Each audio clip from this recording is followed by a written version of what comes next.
Hello everyone, my name is Borax and I've been on a mission to play and rate every single champion in the support role. Today we will be looking at Elise, and the reasons why she could work as a support include a passive which gives Elise little spiderlings that are most useful for blocking enemy skill shots and dealing a bit of damage.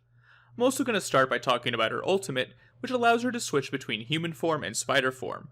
In human form, she is ranged, and in spider form, she is melee, but with bonus movement speed. Her Q in human form deals magic damage based on target's current health, meaning you want to cast this ability first if you can. In spider form, this ability lets Elise pounce towards her target, which deals bonus damage based on missing health, meaning you want to use this ability to finish people off. Then she has her W, which in human form summons an untargetable spider, which will follow a path, but choosing to move towards champions who are nearby. If you cast spider form Q while this is active, the W will dash towards that target. In spider form, this ability grants Elise and her spiderlings bonus attack speed, while also being a basic attack reset. Finally, she has her E, which in human form lets Elise shoot out a web that stuns a target for 1.6 seconds at base rank, scaling up to 2 seconds at max rank. In spider form, this ability allows Elise to jump into the air, becoming untargetable and unable to take actions for 2 seconds. She can recast this ability to jump towards an enemy, or if she casts E directly on an enemy, she will automatically jump towards them after 1 second. Elise is traditionally an early game jungler, but from time to time people have played her as a cheesy style support, which makes me wonder, how viable is she actually? Well, let's find out together, as I rate Elise, the Spider Queen, on her ability to be played in the support role. Only the spider is safe in her web. In the early game, I like to rate a support's ability to invade lane and roam.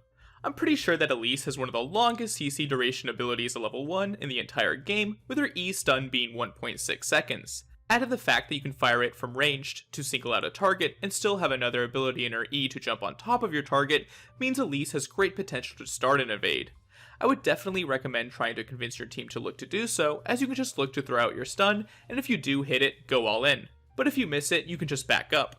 If the enemy tries to punish you with their own CC, you can quickly turn into spider form, use your built-in Zhonya's as your team comes in to save your butt. For invading, I will give Elise a S-.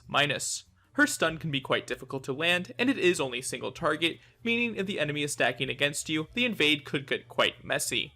Also, if your teammates decide not to really help you out like mine did, the invade could go quite poorly as well. Now let's talk about laning, where I like to judge a champion based on 3 categories: poking, peeling, and all-inning. I hope everyone is proud of me, for I have finally picked a non-melee champion in the support role again. Okay, well half the time she is ranged, so it still counts. Elise has some decent poke potential with her human form Q, doing bonus damage to full health targets, and her W being a difficult ability to dodge and a great way to proc your Comet and Scorch. Your best poke pattern is first landing your E stun, following it up by casting your human form Q and W, then switching to spider form to cast your Q execute, which will also let that human form W jump to them. If the target is low or you decide to run electrocute, this combo will do a lot of damage, and you can use her spider form E to either run away or jump on them further to blow their flash or secure the kill. For poking, I will give Elise an A+.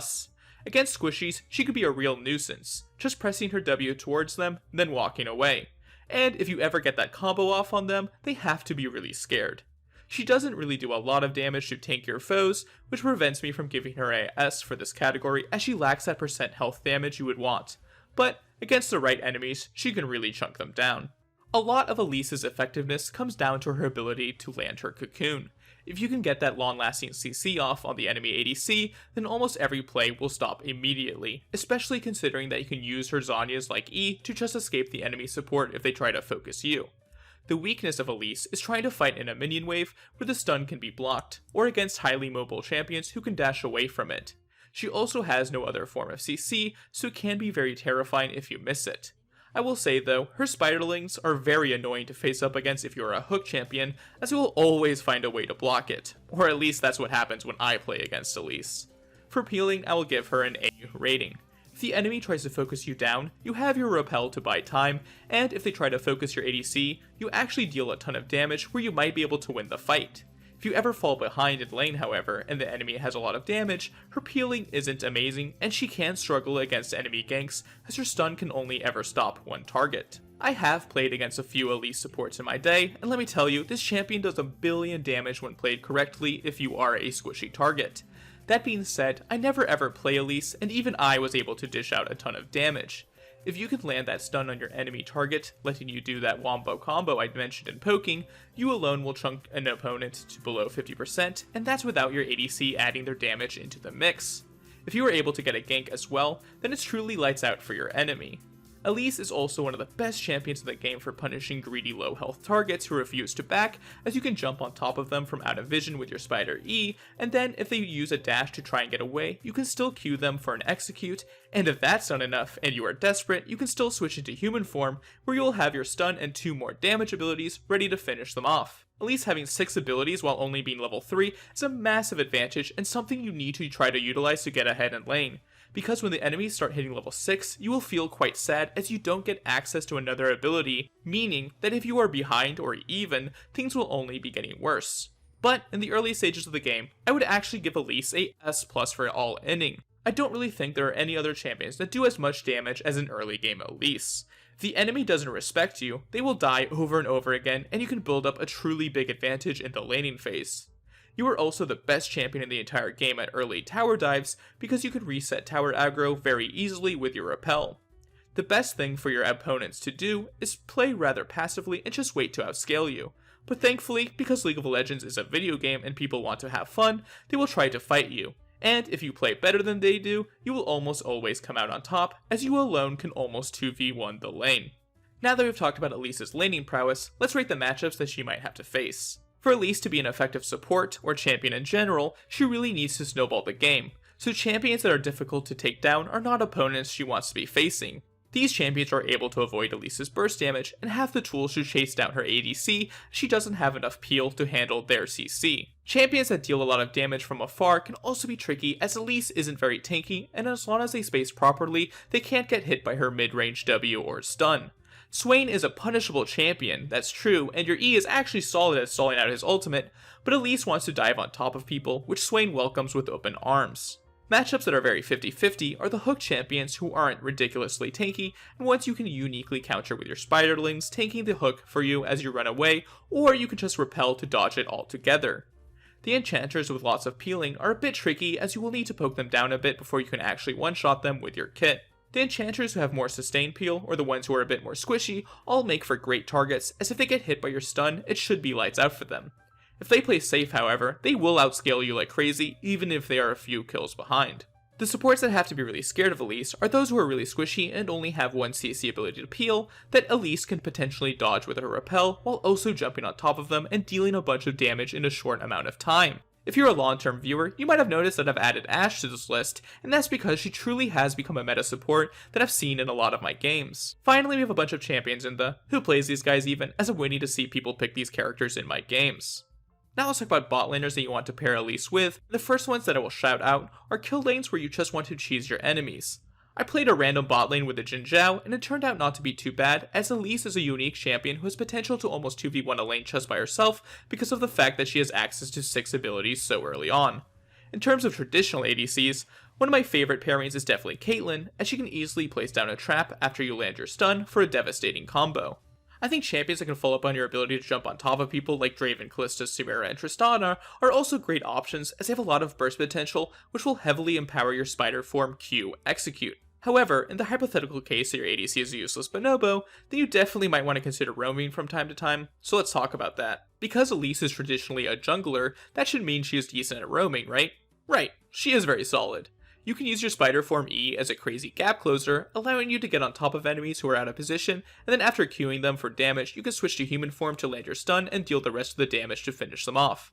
That's the best way to play if you want to force a gank, but if the enemy is truly trolling, you can just walk up and try to land your E stun, allowing you to queue them for max value, drop that W, then switch to your spider form to finish them off, which does an insane amount of damage.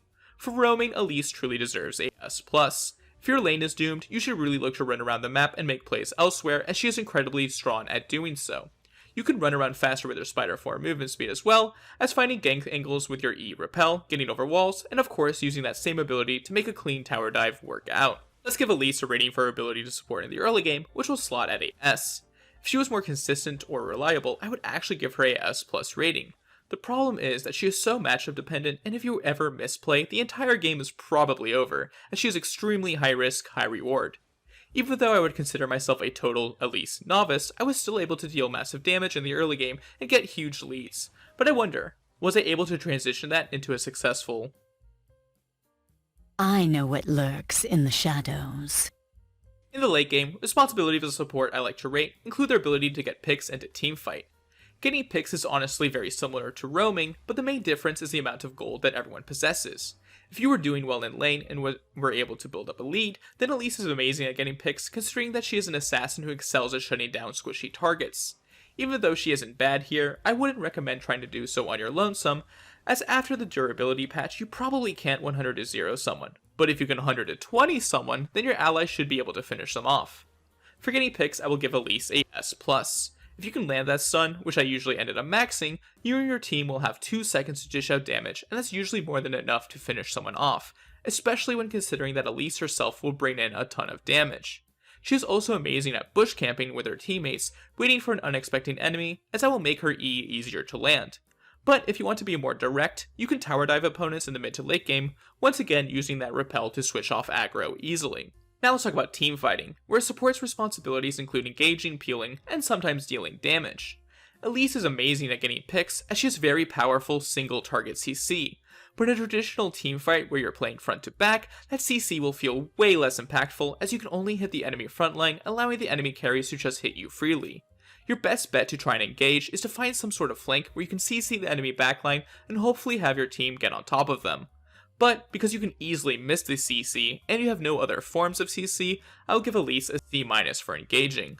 That flank could be game winning, but it really has to be the best case scenario, which isn't reliable at all. In standard team fights, your best bet will usually be to just try and peel for your carries, as that stun is able to buy a lot of time for them to run away from a bruiser or assassin. It not being point and click, however, means that if you ever do miss the ability, your team is just absolutely screwed, as you won't have enough damage to just shut them down in time, although you should definitely try your best to do so. For peeling, I will give Elise a C+. It's definitely better than engaging, but once again it's not the best. You can try to buy a Raleigh Scepter to at least slow down enemies a little with your W, which can be nice, but it still isn't amazing. Elise in the early game easily deserves a S++ for dealing damage, but as the game progresses, you really do feel the loss of not having an ultimate ability as people become tankier with their golden levels. That being said, I would still give Elise a S- for dealing damage. If you are fed from lane, you will chunk enemies pretty hard thanks to your execute. While that is indeed true for almost any character, Elise has the early game kit to more reliably get to the point where she can blow people up. Before we rate Elise's overall ability to support, let's take a look at the runes and items that I would recommend. The first keystone I would recommend is Electrocute if you are against a squishy bot lane target that doesn't have enough CC to keep you off of them. This keystone is very snowbally and probably the best for Elise in general, but if you want a more consistent rune, then I actually really enjoyed Comet Elise, as you can get some nice procs off with your W and slowly chunk the enemy down to later on try and burst them with your combo. I also think that Mana Flow Band, Transcendence, and Scorch are very nice mini runes to have in general for an AP threat. Now let's talk about items. For your gold income item, I think Spell Thief's Edge is pretty much a must-have, as you want as much early damage as you can get. With that in mind, there are 3 early game items I think are great for Elise. Tier 1 Boots, Dark Seal, and Hex Tech Alternator. These items are all fairly affordable, and if you're able to utilize them effectively, you might be able to get some stacks on your Dark Seal, which will help you snowball the lane. And if you have more than, let's say, 5 stacks, it might even be worth it to build it into a full Medjais, as you can actually save yourself quite frequently with your Repel ability, and with 25 stacks you are a true menace. The Hextech Alternator is amazing if you're looking to roam a lot, as will usually be up, and that little bit of extra burst it provides feels very nice. Upgrading your boots into Stork Shoes will probably be your best bet, and upgrading your Alternator into a Night Harvester will really spike your damage and help you one-shot people. I do think this is the overall best build for snowballing a game as support Elise, especially against squishy opponents. I did also try out building a Leandries with cooldown boots, Rylai's, and finally Demonic Embrace, which was another combo of items that actually felt fairly decent, and it gives you a good amount of CDR to spam your human form W and E stun. But it's also a very pricey build, so the chances of you reaching these items without getting outpaced is very low. Another mythic I tried out that I know people are going to suggest was Imperial Mandate, but I overall wasn't very impressed, as you need Rallies before it feels very effective. If you have more gold, I think building another Hextech Alternator item isn't a bad idea, or maybe even a Zhonya's if you want to survive for a long time with your Repel and this active, which is especially a good idea if you're preserving your Medjai stacks. Now that we've talked about the runes and items, let's give Elise an overall rating for her ability to support, which will slot at an A+ rating. I genuinely believe that her laning and roaming has potential to be incredibly oppressive, but man, when it comes to teamfighting, her impact is truly lackluster. She can still thrive enough to hopefully snowball the game and get picks around people who are split pushing, but in a meta where dragon stacking is king, I don't think she can truly thrive both in the support role or the jungle role due to her weaknesses when it comes to teamfighting. Would I recommend you play Elise Support? Oh, absolutely. In fact, if you love Elise as a champion, I would almost make the case that she is better as a support than a jungler, as she doesn't have to worry about clearing, and she can excel at what she is good at, which is shutting down people early. If you like dealing damage or fighting a lot in the early game, then Elise Support is definitely a pick I think you should try out. Well, thank you guys so much for watching. If you enjoyed this video and would leave it a like, that would be amazing. And if you would consider subscribing, that would make my day. We also have a Discord, link in the description, so feel free to check that one out if you want to chat. Again, thanks for watching, and I want to wish you good luck and have fun if you're playing Elise Support yourself. You might need it.